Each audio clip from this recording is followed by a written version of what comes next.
Political divisions in the United States seem to be growing wider and deeper every day, and now with Trump back in office, it seems to be getting even worse than before. As those divisions often are rooted in political viewpoints, liberal versus conservative, for example, they spill over into everyday life. Family gatherings can turn into contentious affairs, with even brothers and sisters no longer speaking to each other.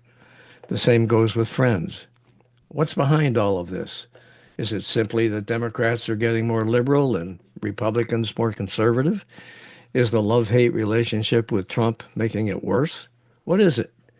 We'll talk about that today on the Lean to Live podcast with Dr. Craig B. Wiener, a Worcester, Massachusetts psychologist who specializes in treating children, adolescents, and families. He's been in private practice for over 40 years and has a long and distinguished career teaching in college, serving as clinical director of mental health services at Family Health Center, and much, much more. Dr. Wiener is the author of Backyard Politics, a psychological understanding of today's political and social divide, which examines what's behind these deep divisions among people. Dr. Wiener, thanks so much for joining us on the Lean to the Left podcast. Oh, thanks for having me. It's my pleasure. Can you assess the political and social divide that's prevalent in America today? Just an overview. My overview is that I started to think about what's the source of politics, and I thought about what about the problem of family life and socializing children? It has all the aspects of what happens in the greater society.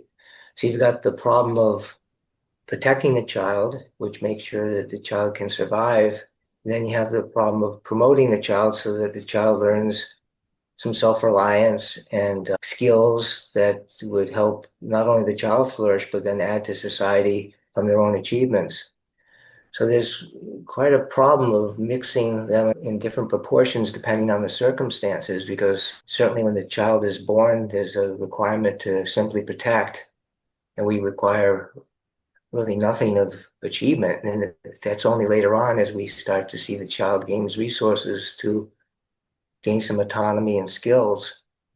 Much like politicians, with a child, you have the starting point of the protection, but parents very quickly have to learn how do we develop our kids so that they can also survive through their own agency to adapt to situations and circumstances.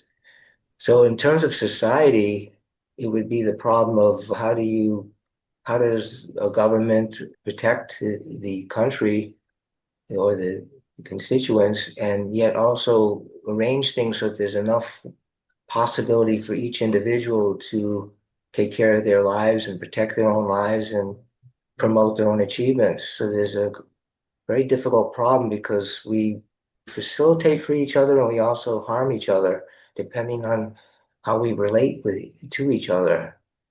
So I think that's why it's a never-ending controversy and problem for society to maintain in different circumstances require different kinds of balance between protecting and promoting.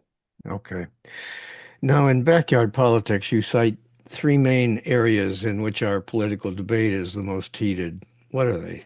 What are those three areas? You have the notion of capitalism. To what extent is it, in what ways is it oppressive and in what ways is it helpful? And you've got the notion of racism, which is in what ways are the rules and processes of a society favor some people with some kinds of ways of living in the world or skills, and how is it problematic, those rules and processes, for people who perhaps have other ways of living in the world or have not yet attained certain skills. And then you've got the problem of how males and females interrelate and to what extent are their relationships who harmful to each other or helpful to each other or mutual for each other. And then I talked about, in the last chapter, I talked about families and how all these themes play out while in families, and how do parents. I think the problem is the same problem that parents have.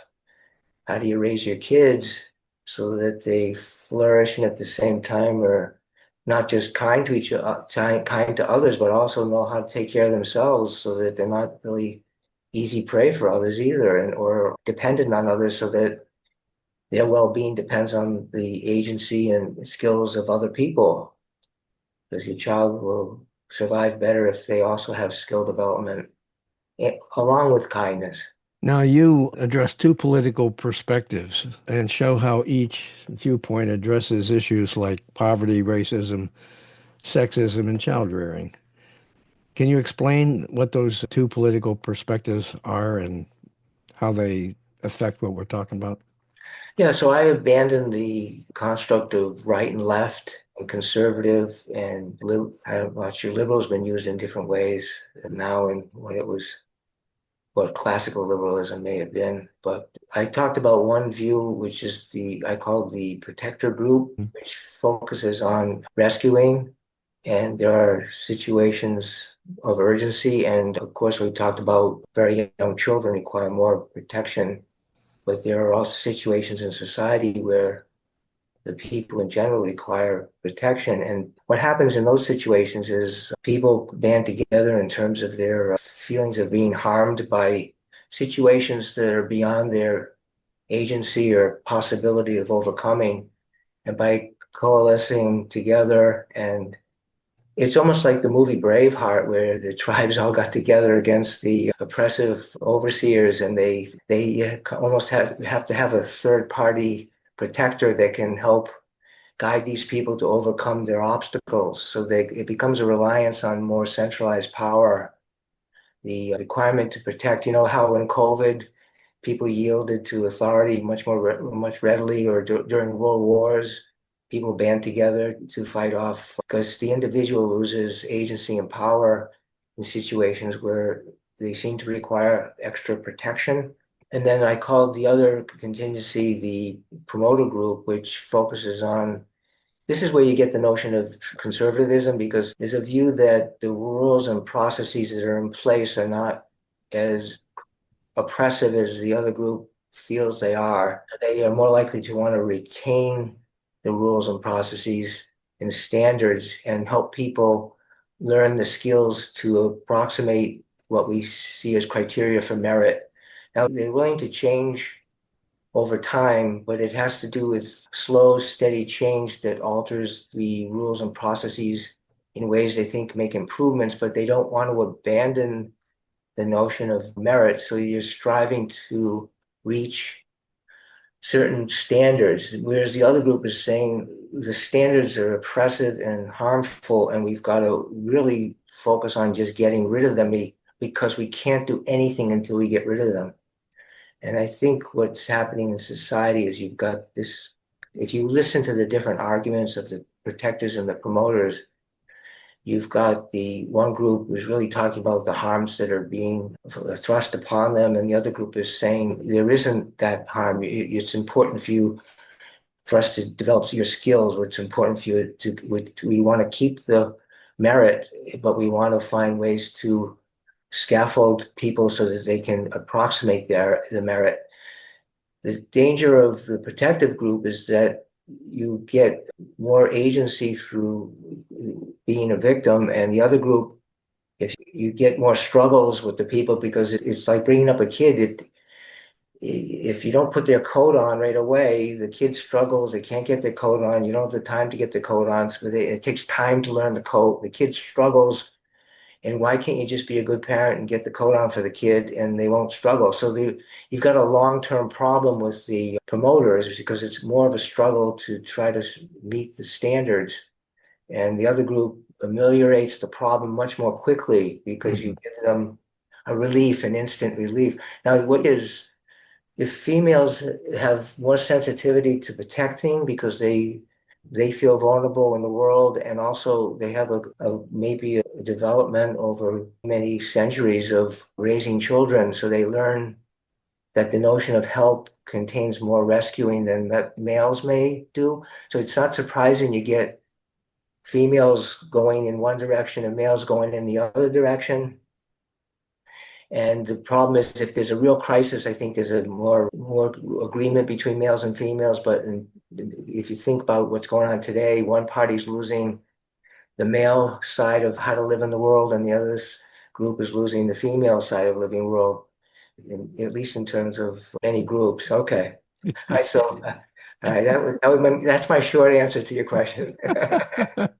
Oh, I got that about the difference between males and females and their attitudes, that's for sure.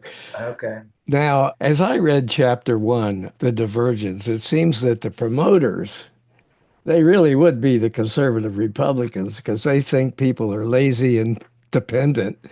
So they want to shift the focus to making them work harder to get, for example, their Medicaid benefits. And the protectors go the other way, right? They want to provide the Medicaid resources to those folks. They say they need them. And while they don't necessarily say there shouldn't be work requirements, they don't want them to be oppressive work requirements. So that's how I read that. But is that true? Is that accurate? I know you don't want to use those labels, but nevertheless, isn't that the Okay, the way I want to say it is not to have an oppressed and oppressor's metaphor. I'm saying both sides are looking to promote humanity, and we can make the other side sound heartless, or we can make one side sound heartless, and we can make the other side sound weak and promoting non-achievement. You can be oppressive in promoting a person's achievement, and you can be oppressive by spoiling somebody and by overprotecting them. You can be an oppressive parent by being a helicopter parent, and you can be oppressive parent by being overly restrictive and not paying enough attention to the child's individual voice and their circumstance. So if you think about the schools are going towards rescuing, and they're not scaffolding where they're not saying, okay, let's say the kid's having trouble sitting in their seat. So we'll put somebody next to them or we'll let them stand during class. That's fine, but what about the idea of eventually helping them learn to sit in their seat? And so you get a bunch of kids standing, never really learning to sit in their seat. So some things may be worth fussing about. Did it matter that people had to have short hair or a certain outfit or wear a tie like I'm wearing? But it doesn't really matter that much to fuss about it. But it had to do with people being concerned that if you wanted to promote people to a certain standard, you were making restrictions that other people, the classical liberals, were saying, why do we have to have all those restrictions? It's not really that reasonable. But then we went to the point where we lost the notion of merit. We're in danger of losing merit because we're busy protecting to such an extent. We're not promoting achievement. Where the incentives are going in the direction of rescuing rather than maintaining merit, which requires achievement. do you feel like in the way things are today that the one side, that both sides are taking, what am I trying to ask you? Are taking things out of context or are stretching the truth, are exaggerating the situation in order to suit their own vision of what needs to happen? I think to the extent they're demonizing the other view, it doesn't make sense to me. Yeah. They're not understanding the reasonable concerns that each person is having. The mother's harming the child if they're never promoting any independence. And the father's harming the child if they're hitting the child and beating the child because the child's got a bad haircut. But look at in this situation, I know that your career has been focused on families and children and so on and so forth. But this is a political show. And I'm just wondering if you feel that both sides are stretching things. Shouldn't there be some way for them to come together a little bit better than It used to be they did, but I think it was because there was a more agreement about the notion of the importance of the individual and the group and the subgroup. So once you got into identity issues, you got group focus, which took away focus on the individual. I think the idea that the parties, I think, were more aligned when they still both were protecting the autonomy of the individual and they didn't shift to the importance of group. So you had the notion of female or skin color, or and then you had the problem of even if you group people in terms of poverty, there's a problem of I tried to say this in one of the chapters. I don't know if you got a chance to look at it, but the problem of if you have any group in social science, there's a heterogeneous group. So you have the notion of people who are poor, but there's all different reasons why people are poor, and the remedy is a very different remedy for people depending on how do we account for their poverty.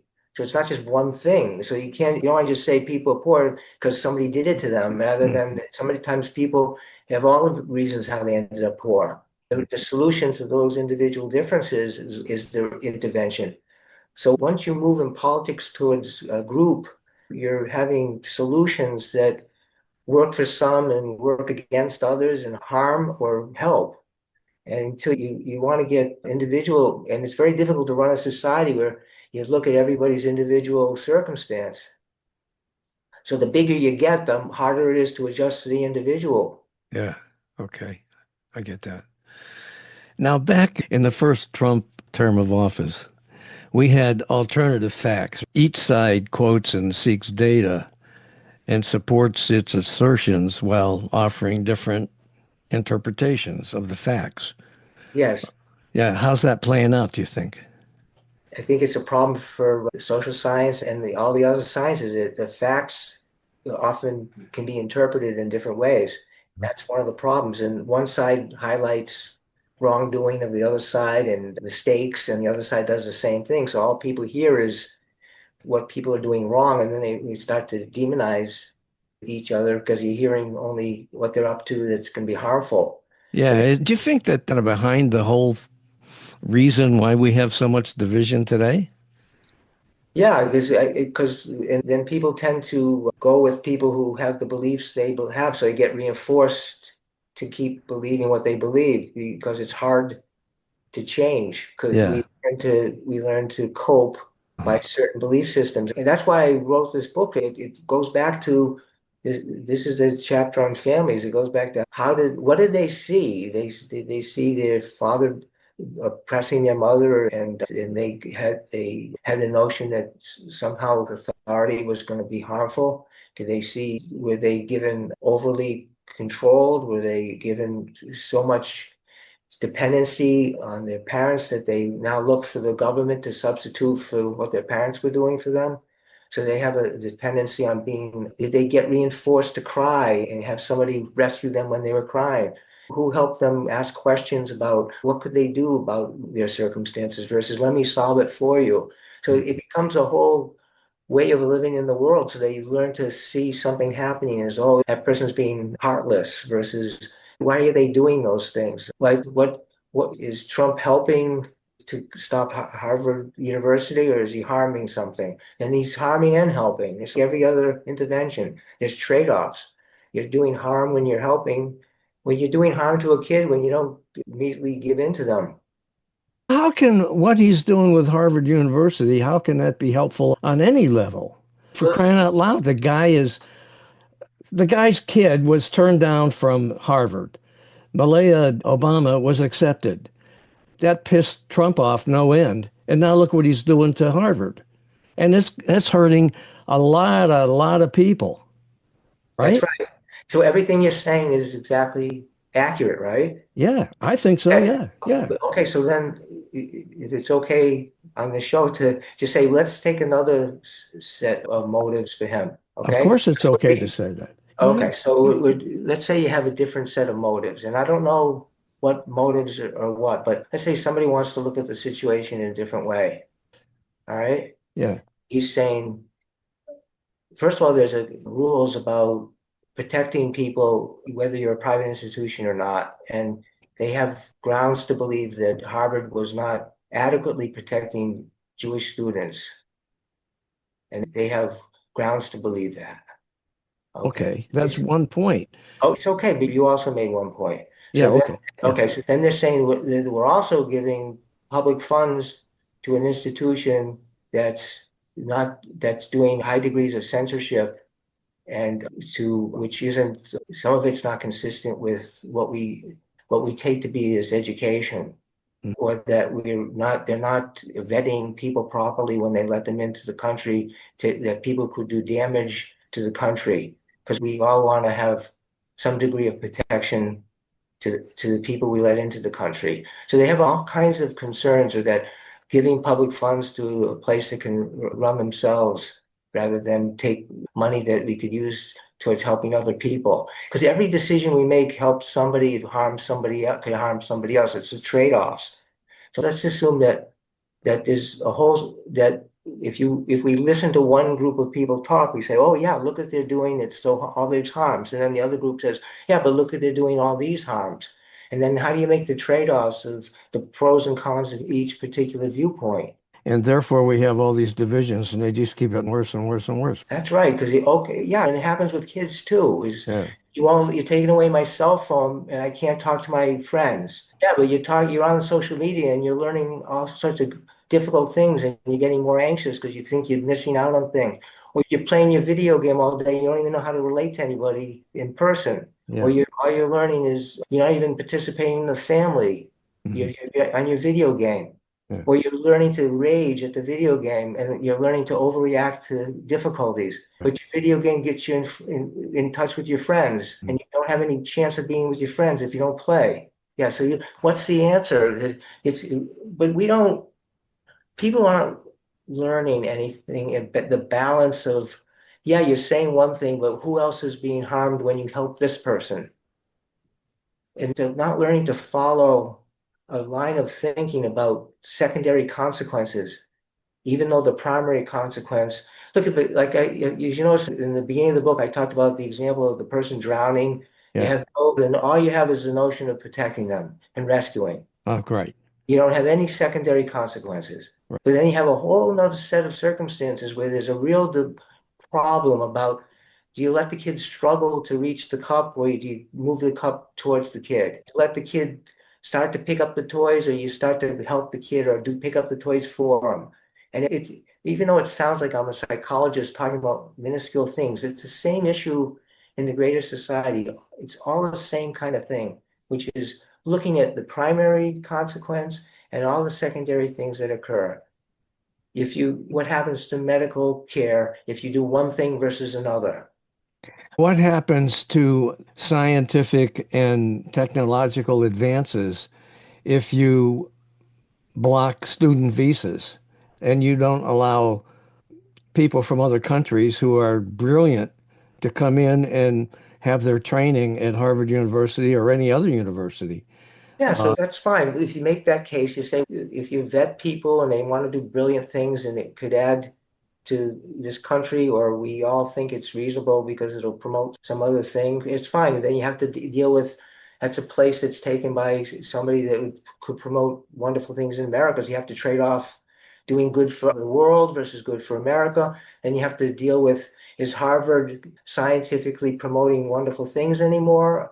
It's the whole problem of they are not letting people in who don't. I know this from psychology. I gave a talk in Massachusetts Psychological Association. I had to give a talk about I had to clear a diversity statement. So then you say, is Harvard doing intellectually neutral, balanced scientific inquiry, or are they promoting some ideology that has a goal of proving a goal, a predetermined goal, and they only are doing research that will substantiate the predetermined goal? That's not science. okay. That's ideology. So then Okay. you're saying now we're giving money to a place that's promoting ideology. So what's their ideology? It's not scientific inquiry anymore. You're saying they're promoting some ideology. Okay. That's what he's complaining about. I'm not saying he's right or wrong. I'm saying those are the issues. I understand. I understand. Okay. Yeah, I appreciate you pointing that out. But since we're talking about Trump, I wanted to ask you this. With his tariffs and the likely impact on family budgets, his supporters cling to their faith in this guy as they search for evidence to support the validity of these things, even though it's hurting them. Does that make sense? Again, I think it's the same kind of issue, which is you've got the short-term problem of the possibility of prices changing. Depends on how it plays out. You can have the issue of he's not doing it under the old tariff issue, which was the old tariff issue was protecting an industry against other industries. He's doing it in terms of a bargaining chip, not to protect an industry, but to protect society, that we've got to have people who are producing certain basic needs for society. You can't let that us become dependent on others having them. It makes us vulnerable. So he's got to find a system that maintains a certain degree of self-sufficiency for America. It's the same thing for your kid. You can't let your kid depend on everybody else for basic things. They have to learn how to feed themselves. They have to learn how to brush their teeth. They can't farm everything out. So there's a certain degree of concern about maintaining. We were vulnerable in COVID. We couldn't get some of the materials we needed for our survival. We were dependent on another place for it. So you've got that issue. And then you got the issue of if he redesigns the relationship, will everybody flourish and in a different way? So you're saying he has every reason to we say that it's like everybody else negotiates a give and take in any commercial exchange, any mercantile exchange. You have the right to get a balance of, oh, I want this and you want that, and we can agree to this arrangement and we can both flourish. He's looking to get an agreement. Okay. And it's a long-term benefit because in the short term, you may have to suffer a little to have a change. But we were going to suffer if we didn't have a change. Okay. All right. I got to ask you this one. The other day I saw, holy crap. The other day I saw a car with a big sign in the back window and it said, Donald Trump is Jesus Christ. Now you're a psychologist. Why in the hell would somebody do that? Somebody must, I don't have any idea why they want to, I don't know what they mean by it. I don't know, do they mean something positive by it or negative by it? No, I think it's positive. I think that I Well, think you think, they think okay. I think they think Trump is like the second coming or something. I don't know. I mean, it's All right. So let's assume that person thought they were being harmed by what the left was doing. uh they Okay. probably did. Yeah. And Oh yeah. so what if they were being harmed by what was happening? And they thought that Trump was going to rescue them like Jesus Christ was going to rescue people. All right. I guess it's just crazy to me. I guess I shouldn't try to bring this into this, but I mean it to me the man is evil. And for somebody to say he's Jesus Christ is just blasphemy. But anyway. So the things that he's doing that our people are fearful of and that maybe being harmed by is going to feel that way, that he's evil. And the people who feel like he's stopping harms are going to feel like he's not evil. Okay, so in your book, how would you categorize me? I find you to be very reasonable because you're willing to entertain at least some of this balanced stuff that I'm talking about. Because a lot of what's going on is like in Harvard, they have 95% of the faculty is only doing one ideology. Nobody's even talking about the other way to look at it. And you and I'm being permitted on this podcast to even talk about both sides.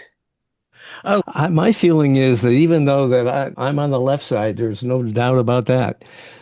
But I do feel it's important to try to bring understanding to both sides. And while I will not have some crazy nutcase, I could use a lot of other adjectives too, but mega types on my show, I just won't.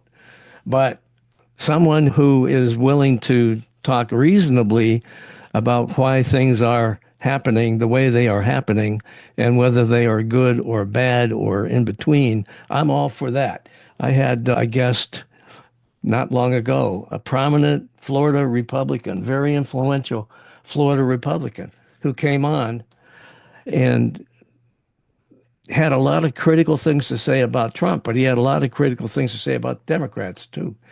And we had a good discussion, went all ring around that.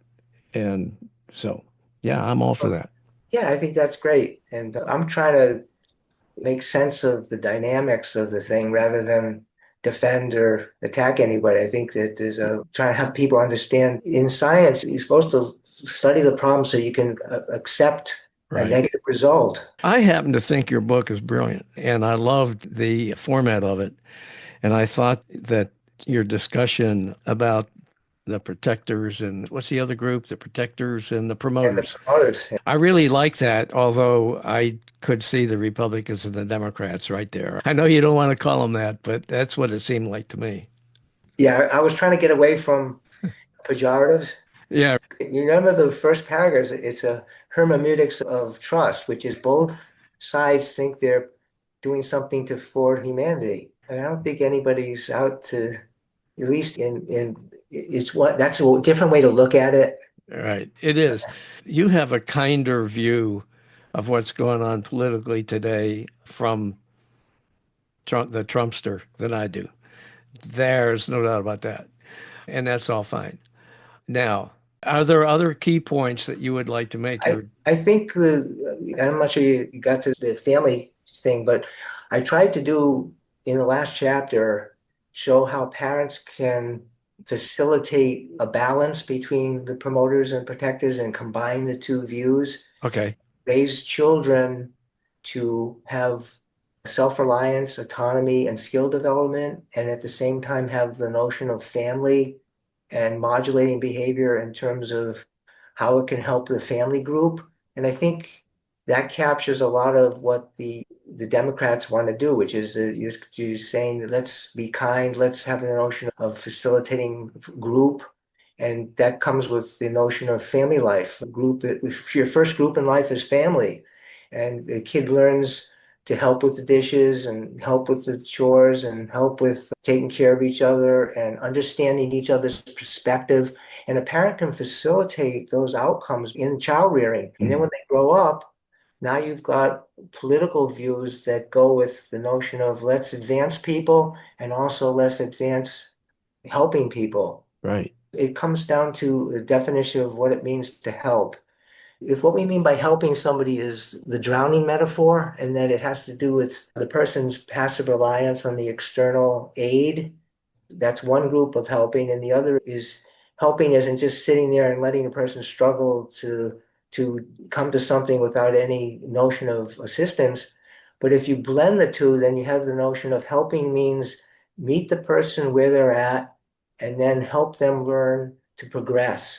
So that helping could include the notion of what incentive helps them continue to learn and develop skills. I think that's what's getting lost in the definition of helping.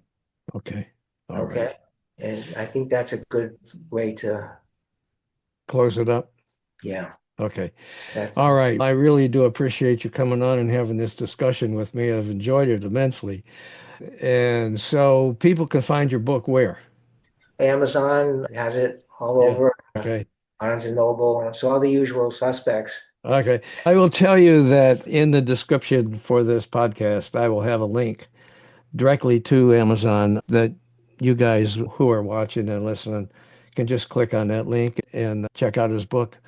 I will tell you that I found it to be a really good discussion of these issues that we've been talking about and very interesting and well done. So I highly recommend it. Oh, great. Thank you very much.